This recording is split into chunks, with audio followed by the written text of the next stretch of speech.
ಅಸ್ಸಲಾಮು ಅಲೈಕುಂ. ನಾವು ಅಲಿ ಕನ್ನಡ ಕಲಿ ಅಕಾಡೆಮಿಯ ವೇದಿಕೆಯಲ್ಲಿದ್ದೇವೆ. ಇದು ಜಾಮಿಯಾ ಸೈಯದನಾ ಅನಸ್ ಇಬ್ನ್ ಮಾಲಿಕ್ ಎಜುಕೇಶನಲ್ ಮತ್ತು ಚಾರಿಟಬಲ್ ಟ್ರಸ್ಟ್ ತುಮಕೂರು ಇದರ ಅಂಗಸಂಸ್ಥೆ. ಇಲ್ಲಿ ನಾವು ನಮ್ಮ ಮಕ್ಕಳಿಗೆ ವ್ಯಕ್ತಿತ್ವ ವಿಕಸನ ಮತ್ತು ಕನ್ನಡ ಮತ್ತು ಇಂಗ್ಲಿಷ್ ಭಾಷಣದ ತರಬೇತಿಯನ್ನು ಕೊಡುತ್ತೇವೆ. ಇಲ್ಲಿ ನಮ್ಮ ಜೊತೆ ಒಬ್ಬ ವಿದ್ಯಾರ್ಥಿ ಇದ್ದಾರೆ.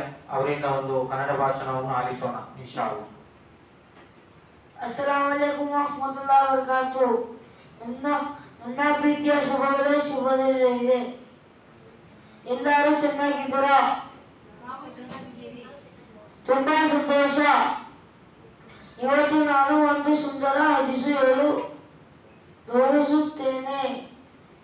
ಪ್ರವಾದಿ ಮೊಹಮ್ಮದ್ ಸಲ್ಲಲ್ಲಾಹು ಅಲೈಹಿ ವಸಲ್ಲಂ ಹೇಳಿದರು, 10 ಶತ್ರುಲ್ ಈಮಾನ್, ಸ್ವಚ್ಛತೆ ಈಮಾನಿನ ಭಾಗವಾಗಿದೆ. ನನ್ನನ್ನು ಮಾತನ್ನು ತಾಳ್ಮೆಯಿಂದ ಕೇಳಿಗಾಗಿ ಧನ್ಯವಾದಗಳು. ಶುಭ ದಿನ. ಮಾಷಾ ಅಲ್ಲಾಹ್. ಇನ್ನೂ ಒಬ್ಬ ವಿದ್ಯಾರ್ಥಿಯ ಭಾಷಣದೊಂದಿಗೆ ಮುಂದಿನ ವಿಡಿಯೋದಲ್ಲಿ ಭೇಟಿಯಾಗೋಣ. ನಮ್ಮ ಚಾನೆಲ್ ಅನ್ನು ದಯವಿಟ್ಟು ಶೇರ್ ಮತ್ತು ಸಬ್ಸ್ಕ್ರೈಬ್ ಮಾಡಿ. ಜಜಾಕಲ್ಲಾಹು ಖೈರನ್. ಅಸ್ಸಲಾಮು ಅಲೈಕುಂ.